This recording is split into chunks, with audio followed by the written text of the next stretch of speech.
Hi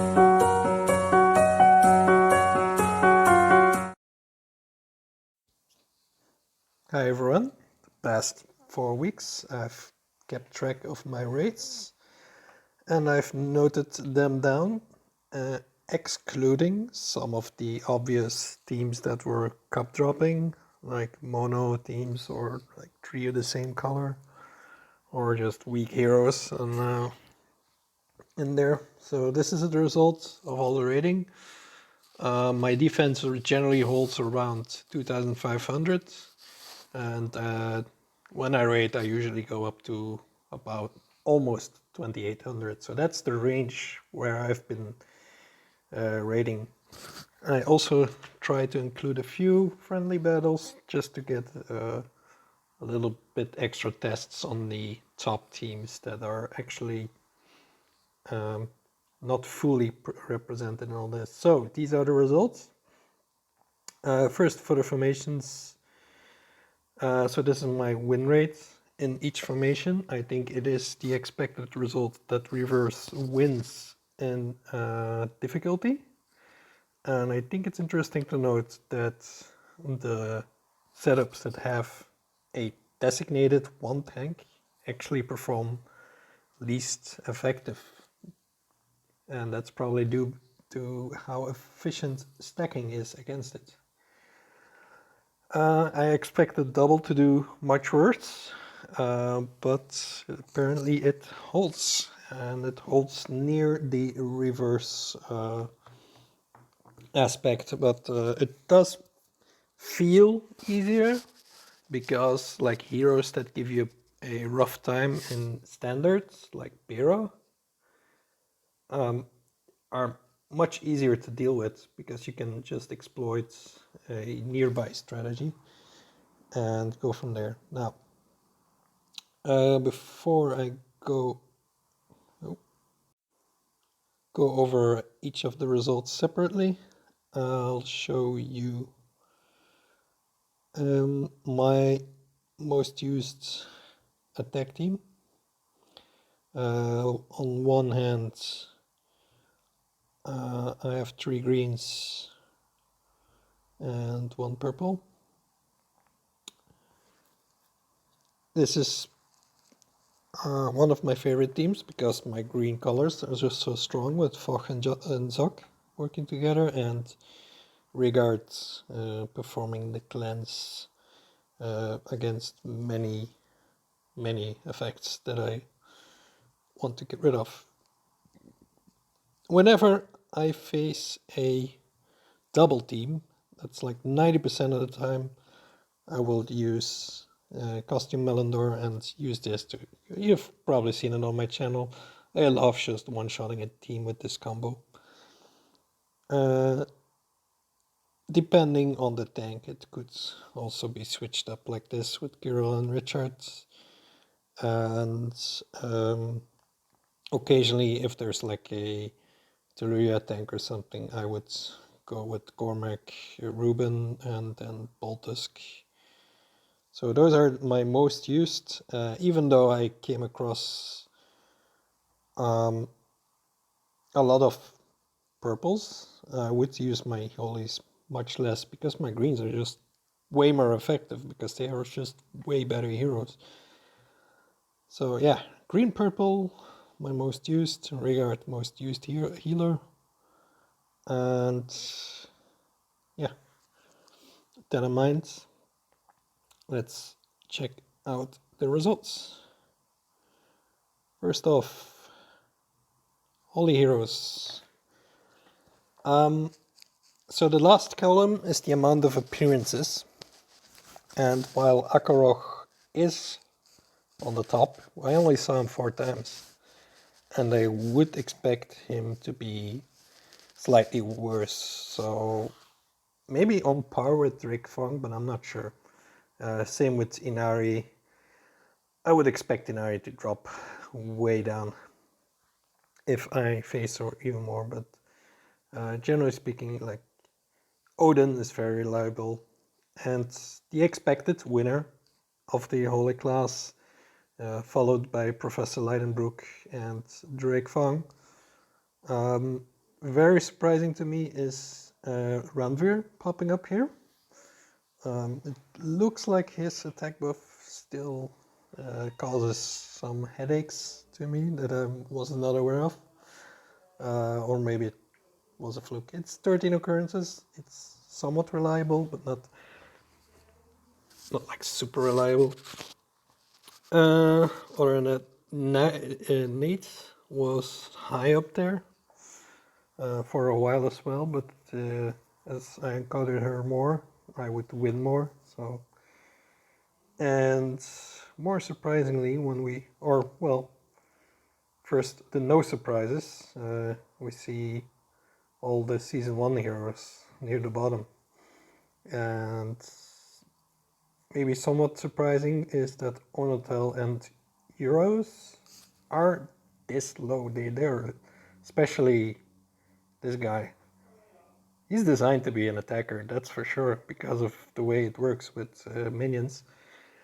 On defense, it seems that having a moderate sniper on average mana just doesn't cut it. So, if you have him and you have one of the other ones like Poseidon, or well, any of those, I would say consider switching it. Dark Heroes. Again, Maligna has a morally low occurrence as well as Aaron, but it's surprising to see that they are high up there. Bira encountered 55 times, and the very expected winner of the purple class, followed relatively close by Onyx, Killhair, Rusina, and Alfric, who are all quite behind on Bira, as you can see here. Even Alfric, like being a very slow hero, yes, sometimes she fires and then it's very hard to recover if she does. But how often is it she doesn't fire? Or in my case, sometimes she's on the flank or something and I can control her with Sock before she fires. It's also an option. Sessets, surprisingly low, I would say. That might have a bit to do with me having Gav shown. I'm not sure. I think I was not impressed with Freya ever, but I saw generally people were saying Freya and Bera are on par, and I think this proves that Freya is much weaker hero compared to Bera. And again, we have like the season 1 heroes near the bottom, and well, Moro, but I would expect him to be in the long run being closer to Drake, but I think still a little bit weaker just because he has Paladin emblems, the same thing where Clarissa compared to Gravemaker suffers from. Paladin emblems compared to Monk emblems just matter when it comes down to it. Yeah, that's it for this one. Have anything special here? No, I think I went over everything. Let's go to the next one. Nature Heroes. Surprise, surprise, Frigg on top. With a decent amount of occurrences. Francine also expected as a top hero. I wasn't sure where I would be seeing her, but I think the second spot is very valid. I was a bit surprised to see Costume Liana there. I expected Kingston to be a bit higher and Cadil and Costume being like the second or third, but they're I've seen, especially Costume Cadil, I've seen a lot and just performs. Oh, actually they went to 60. I guess Cadila is probably better than Liana.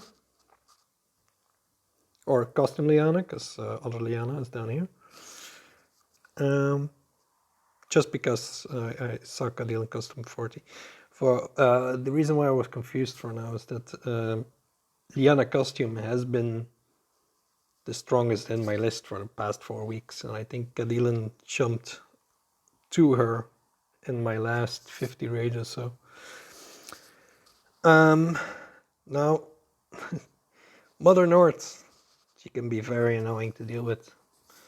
She is a slow hero on the wing, and I think this shows that even though there's sometimes those memorable moments when she brings back the entire team and you lose, it just doesn't happen as often as you may think. Was a bit surprised to see Toxicondra all the way down here. However, only saw her 4 times. Not many people have her or use her. For the rest, I don't think there's Alberic, same problem as Mother North. I expected Telluria to be stronger than Heimdall, and it looks like they are about on par. If Telluria didn't get her last nerf, and before the last nerf, people already said Heimdall was better, which I said was not, and I think Telluria would be higher in that scenario. So if she didn't have the last nerf, I would expect her to be somewhere near Cadilic Custom. That's it for my greens. Nice. Unexpected winner for me, although I only saw her 5 times, so it's not very reliable. Same for King Arthur or Aegir. But I do expect Crystallis to be very strong, because she is basically a very strong Vela. And to be fair, I would have expected to see Vela a bit higher. But the most surprising one I see here is Raphael, and it's like one of the only healers that is topping off and giving me a headache, even on slow mana. Seeing Finley and Krampus and the top, well, if we look at occurrences, they are the top 2 heroes, and everybody knows that. But after that, I think people will say it's Cobalt, and then nobody knows, actually. I think this is a bit accurate, that Elazy and Fila are near the top heroes. And I actually expected Ariel to be up there, but it appears that having a healer on your team might not be as important. And I think that's due to the way raids are played. If you play your raids, just take a moment and look, how long do my raids last? And most raids you do don't last a minute or two. They tend to be over really quick. Even if you win or lose, most raids will be over quick. And with raids that are ending quickly, heals either come too late or aren't relevant anymore. So I think this low healer shows that, represents that. Same go for Frost, which basically is like a support healer combo. Skadi and Glenda, Skadi and Lepus also high up there. Would expect Lepus to be stronger, but maybe I'm wrong. He does have a drawback, and most people put him on the wing. And finally, all the Season 1 heroes near the bottom. Finally, Fire Heroes. I did call out maybe 2 months ago or so when she came out, like, Elizabeth is now the strongest hero in the game. And it's the hero I had most problems with out of all Colors, all heroes. Elizabeth is the only one that I have a negative win rate against on 23 occurrences. So it is relevant. She is what Teleria was a year ago, minus that she is maybe a bit less supportive. But yeah, the mana reduction, the damage, everything, it's just so strong. Very surprising number 2 spots. Simkita. It looks like a red fast glance. Really messes me up. Maybe it messes you up and you don't even know. She was a top pick by many players for a very long time, and it appears she is still relevant. Go her. Next is Marjana costume. I think that's a bit of a surprise.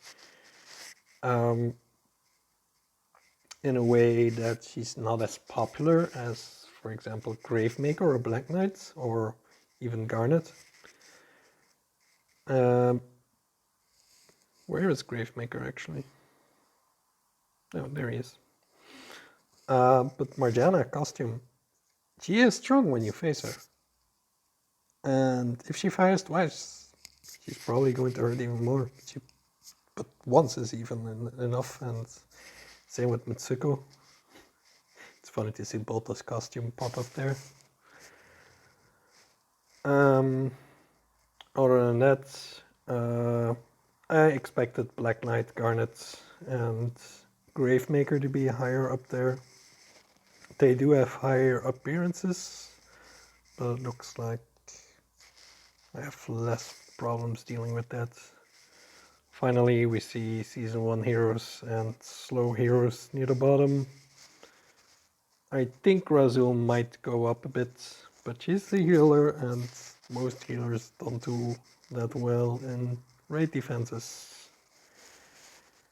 How the Mighty Have Fallen. 1 year ago, Jean-Francois was the best one after Gravemaker, and they've fallen off. But yeah, Season 2 hero, Mitsuko, still strong. And I don't stack blues against her. So I'll leave you with that. Hope you enjoyed it. And I'll see you guys in the next one. Take care.